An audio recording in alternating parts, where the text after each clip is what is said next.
तो नसीराबाद की क्रांति की अगर हम बात करते हैं तो सबसे पहले नसीराबाद की क्रांति में 15वीं जो नेटिव इन्फेंट्री उनके द्वारा विद्रोह किया गया था। और हुआ क्या था कि जो 15वीं नेटिव इन्फेंट्री उसको बंगाल से बुलाया गया था। फिर जब अंग्रेजों को उनके ऊपर शक हुआ तो अंग्रेजों ने उनके ऊपर पाबंदी लगा दी। पाबंदी का मतलब एक तरह से उनके ऊपर निगरानी करने लगे, कौन, अपने जो बम्बई लॉन्सर्स थे उनके द्वारा। तो उन्होंने वहाँ पर विद्रोह करा, कब करा, 28 मई को, ठीक है। और किस किस को शामिल कर लिया, तो उसमें 30वीं नेटिव इन्फेंट्री को 30 मई को शामिल कर लिया, ठीक है।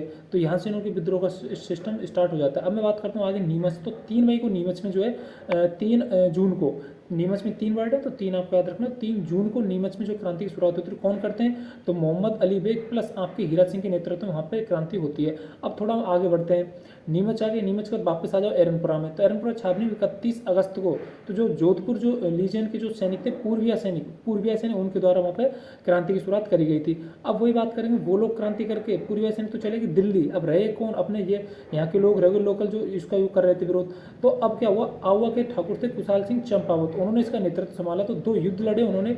2 युद्ध कौन कौन से थे, एक तो थे आपके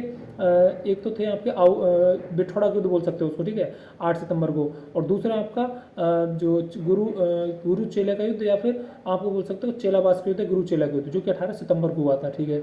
अब उसके बाद हम बात करते हैं और आगे चलेंगे तो कोटा में आ जाओ। कोटा में 15 अक्टूबर, यहाँ पे कौन करता है क्रांति की शुरुआत, तो यहाँ पे आपके वैसे तो जन विद्रोह था, लेकिन यहाँ पे वकील लाल अजय दयाल और आपके रिसालदार मेहराब खान के द्वारा की गई शुरुआत। वहीं बात करते हैं धौलपुर में, तो धौलपुर में एक व्यक्ति थे देवा गुर्जर, उनके नेतृत्व में शुरुआत हुई। लेकिन बाद में फिर वहाँ पे एक तो राव रामचंद्र आते हैं आपके इंदौर से, प्लस उनके एक और हैं जो आपके ग्वालियर से आते हैं। तो ग्वालियर से कौन आते हैं, हीरा लाल आते हैं आपके ग्वालियर से, ठीक है। उसके बाद हम बात करेंगे, थोड़ा आगे बढ़ते हैं, तो आगे बढ़ेंगे तो भरतपुर की क्रांति, अलवर क्रांति में बात करें तो वहाँ पे मेव और गुर्जर जो समुदाय के लोग थे उन्होंने बहुत ज़्यादा बढ़ चढ़ कर भाग लिया और क्रांति को बहुत ज़्यादा आगे तक वो लेकर गए, मतलब वहाँ पर क्रांति की शुरुआत उन लोगों द्वारा की गई थी, ठीक है।